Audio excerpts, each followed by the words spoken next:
1948 সালের 30 জানুয়ারি একটি শান্ত সন্ধ্যা। নয়নতারা সেহগাল তখন ঘরে বসে চা খাচ্ছিলেন।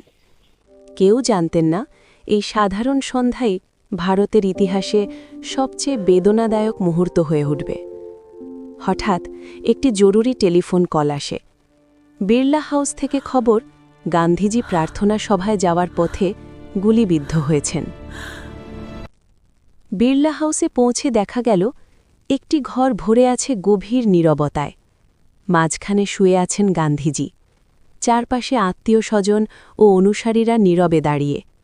বাপু আর নেই। এই সংবাদ দ্রুত ছড়িয়ে পড়ল দিল্লিতে।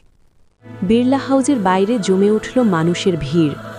প্রথমে এক অস্বাভাবিক নীরবতা, তারপর কান্না, আর্তনাদ আর শোকের চিৎকার। রেডিওর মাধ্যমে জাতির উদ্দেশ্যে ঘোষণা করা হল, তাঁদের বাপু আর নেই। এই কথাটি যেন পুরো দেশকে স্তব্ধ করে দিল। পরের দিন গান্ধীজির শেষ যাত্রা শুরু হয়। ফুলে ঢাকা খোলা ট্রাকে শুয়ে আছেন বাপু। হাজার হাজার মানুষ রাস্তার ধারে দাঁড়িয়ে শেষবারের মতো তাকে প্রণাম জানালেন। বাপু হাঁটতে ভালোবাসতেন। হাঁটা ছিল সাধারণ মানুষের জীবনের অংশ। গান্ধীজি এই সাধারণ কাজকেই রূপ দিয়েছিলেন এক আনন্দময় সাধনায়। ফুলে সজ্জিত একটি বিশেষ ট্রেনে গান্ধীজির চিতাভস্ম নিয়ে যাওয়া হলো এলাহাবাদে। যাত্রীরা ভজন গাইছিলেন।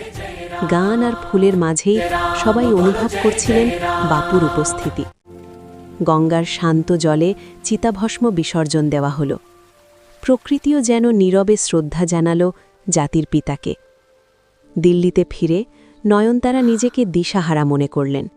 মনে হলো একটি জাদুর বৃত্ত ভেঙে গেছে।